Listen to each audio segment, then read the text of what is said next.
Day 42 1st February. இன்றைக்கி தமிழில் என்ன பார்க்க போகிறோன்னா, பழமொழி அடம்பன் கொடியும் திரண்டால் மிடுக்கு. அப்படின்னா அடம்பன் கொடின்றது ஒரு கொடி வகையை சேர்ந்தது. அது மிருதுவான கொடி பூண்டு, அதாவது சாஃப்டாக இருக்கிற அந்த கொடியில் வர பூண்டு. இது எளிதில் அறுபடும். ஸோ ரொம்ப ஈஸியாக பிரேக் ஆகிடும், ஃப்ரெஜைல். அதனால் பல கொடி ஒன்றிணைந்து இருந்தால் அறுக்க முடியாது.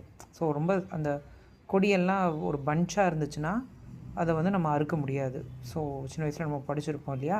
ஸோ ஒரு பஞ்சாக ஒரு பண்டலாக இருக்கும்போது ஒரு பென்சிலை தனியாக உடைக்கலாம், பட் ஒரு பண்டில் ஆஃப் பென்சில்ஸை நம்ம உடைக்க முடியாது. ஸோ அந்த மாதிரி ஒன்றுபட்டால் உண்டு வாழ்வு அப்படின்னு சொல்கிறோம் இல்லையா? அந்த பழமொழியும் இந்த பழமொழியும் கிட்டத்தட்ட ஒரே அர்த்தம் தான். அடம்பன் கொடியும் திரண்டால் மிடுக்கு, ஒன்றுபட்டால் உண்டு வாழ்வு அப்படிங்கிற அர்த்தம் தான் உணர்த்துது. ஸோ தனி மனிதனும் இன்னொரு தனி மனிதன் ஈஸியாக அட்டாக் பண்ணி அவனை டிஃபீட் பண்ணிடலாம்.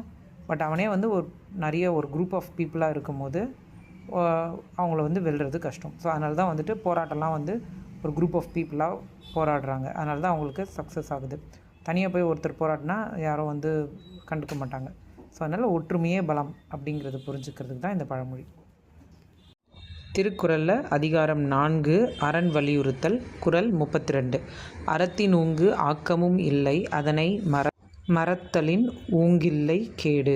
அறத்தினூங்கு ஆக்கமும் இல்லை, அதனை மறத்தலின் ஊங்கில்லை கேடு. அப்படின்னா ஒருவருடைய வாழ்க்கைக்கு அறத்தை விட நன்மையானதும் இல்லை, அறத்தை போற்றாமல் மறப்பதை விட கொடியதும் இல்லை அப்படின்னா. அறம்னா எத்திக்ஸ், அதாவது இந்த குட் காண்டக்ட் அப்படின்னு சொல்கிறோம் இல்லையா? So difference between the good and bad அது தெரிஞ்சுக்கிறது தான். ஸோ அந்த அறத்தை நன்மை, அதை விட நன்மையானது எதுவும் இல்லை, அதை நம்ம மறந்துட்டானோ அதுவும் ரொம்ப தப்பு அப்படின்னு சொல்கிறாரு. There can be no greater source of good than the practice of virtue. There can be no greater source of evil than the forgetfulness of it.